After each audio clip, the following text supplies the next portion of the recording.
જય શ્રી કૃષ્ણ. હર હર મહાદેવ. મિત્રો, શ્રાવણ માસ એટલે માત્ર એક મહિનો નહીં, પરંતુ મહાદેવની ભક્તિ, શ્રદ્ધા અને વિશ્વાસનો પવિત્ર સમય છે.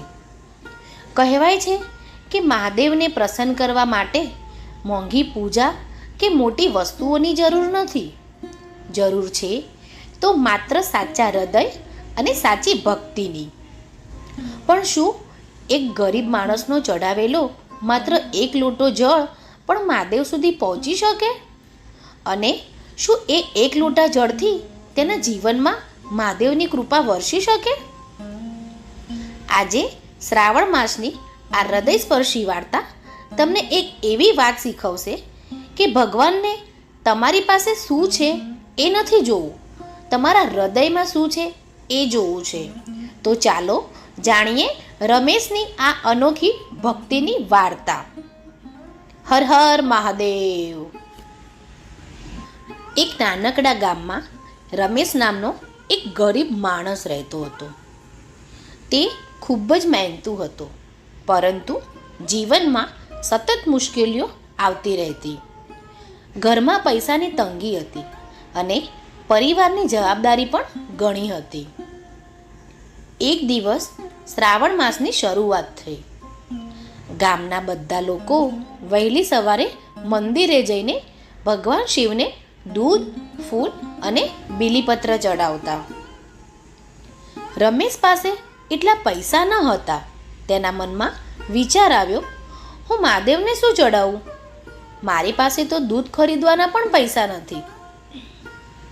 આખરે તે પોતાના ગળામાંથી એક લોટો સાદું પાણી લઈને શિવ મંદિરે ગયો. મંદિરમાં પહોંચીને તેણે મહાદેવને જળ ચડાવ્યું અને હાથ જોડીને કહ્યું, હે મહાદેવ, મારી પાસે તમને આપવા માટે કંઈ નથી. આ પાણી પણ મારું નથી, આ તો તમારી જ આપેલી કૃપા છે. પણ મારું મન સાચું છે, મારી ભક્તિ. આટલું કહીને તે ત્યાંથી ચાલ્યો ગયો. બીજા દિવસે પણ તે એક લોટો પાણી લીધું. ત્રીજા દિવસે પણ અને આખા શ્રાવણ માસ દરમિયાન તેણે રોજ મહાદેવને જળ ચડાવ્યું. એક દિવસ ગામના એક ધનિક માણસે તેને જોઈને કહ્યું, રમેશ, તું રોજ આ એક લોટો પાણી લઈને આવે છે. મહાદેવને તો દૂધ, ફૂલ અને મોંઘી પૂજા જોઈએ. રમેશ હસ્યો અને બોલ્યો, ભાઈ, મહાદેવને હું શું આપી શકું? જે કંઈ છે એ બધું તો એમનું જ છે. હું તો માત્ર મારું મન ચઢાવું છું.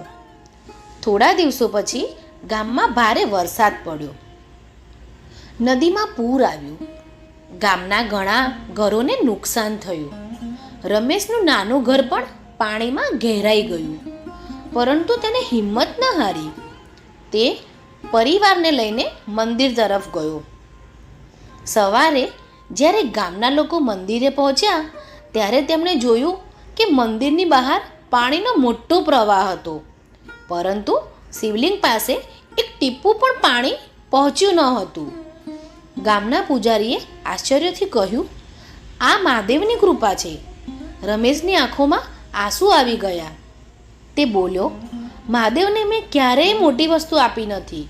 મેં તો માત્ર વિશ્વાસ આપ્યો હતો.